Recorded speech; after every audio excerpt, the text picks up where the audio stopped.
Hey, sis, the new year is here and it's the perfect time for you to hit the reset button on your finances. If 2024 felt overwhelming or you didn't quite meet all your financial goals, don't worry. This is your chance to start fresh. Today, I'm sharing 5 simple steps that you can use to reflect, reset, and create a plan for success. I'm Ebony Burns, certified financial educator and money coach, and I help women rebuild their financial lives after divorce. Financial renewal is all about progress, not perfection. So, the steps that we're going to talk about today are going to help you reset your finances with clarity and confidence. And if this sounds interesting to you, go ahead and click that subscribe button so that you don't miss any other tips that we're going to have as we rock out 2025. Let's dive in. Step one, reflect on your spending for 2024. So, what I want you to do is start by reviewing where your money went last year. I always say, have you told your money where to go? And this is the perfect time to figure out where it went.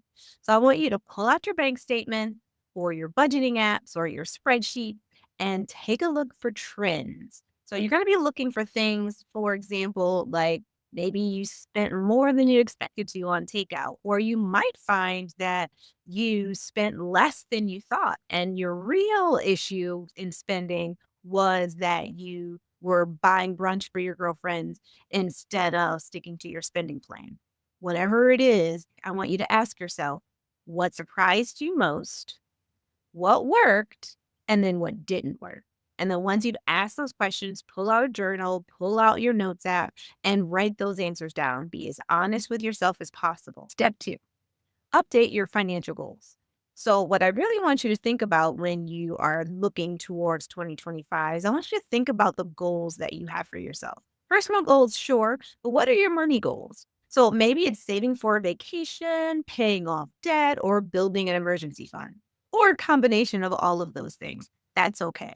Whatever it is that comes to mind, I want you to write it down. But then I want you to make sure that the goals that you're setting for yourself are specific, right? So, for example, instead of saying something like, I just want to save money, I need you to say, I want to save $5,000 by December 31st. That is going to give you the specific information. So you're going to have a date, you're going to have an amount, and that is going to help you break that down so that you're more likely to actually achieve it.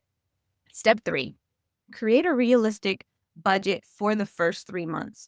Now, I know a lot of times you hear people say that you should create a budget for the entire year, and you should.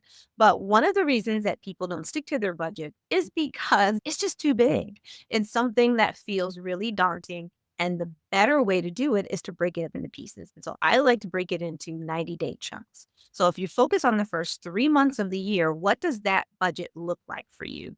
So you're going to break that down into need, wants, and savings.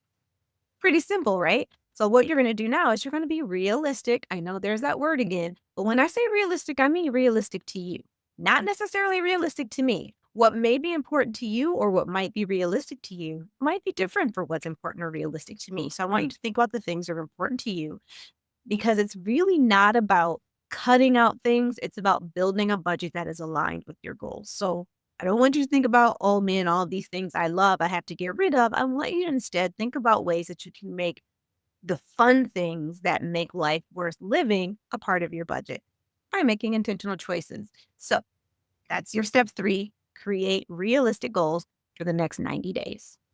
Step number four, prioritize your debt repayment. Now, we all have debt. Maybe some people don't, and yay for them. But for the rest of the world, we do have some debt. Whether it's big or small, it doesn't matter. It does exist. So, what I really want you to think about is if that debt is holding you back from doing the things that are important to you, I want you to focus on creating a repayment strategy that is, again, personalized to you and something that you will enjoy. So there are a couple methods that people will use the most, and that's going to be the snowball method or the avalanche method.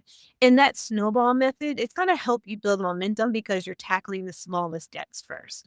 While the avalanche method is going to save you more money over the long run because you're targeting your high interest debt first.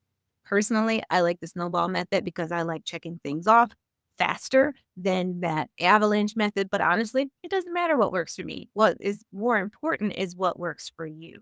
So I'd like you to think about 2 things that work for you, pick a strategy, and then look at all of your debts, create a plan, to pay it off in a certain amount of time. Again, that time gets to be something that's important to you. So if you want to do it quickly, then you get to be aggressive. If you're willing to take a longer term to do it, or you have to just based on the way your budget works out, that's totally fine. Create that strategy, write it down, and get to work. For step 5, our final step, we're going to start a savings challenge or refresh your emergency fund. I don't know if you've ever taken a savings challenge before, but they're a lot of fun. And they're a really fun way to get started on a savings goal. So earlier we talked about that $5,000 goal. You can make it a savings challenge and break that down into how much money you would need to save per month in order to hit that goal. Or you could do a simple challenge like the 52-week challenge. And that is where it starts off where you're saving $1 per week and it increases every week after that. So the first week is $1, the second week is $2, the third week is 3. You get the point until you get to the end where you're saving $52 because it's 52 weeks of the year. By the end, you'll have $1,300 saved. Doesn't sound like a lot when you're breaking it into the smaller pieces, but it is so helpful. Now, sometimes people will do that challenge in the reverse because they feel like they had more money in January. So they start at 52 and then work their way backwards. Whatever strategy you use, pick one, get to work, and get to saving. Your future you will thank you. All right, sis. So now that we've talked about those 5 things that are going to help you reset and refresh and get you ready for 2025, you ready to get started?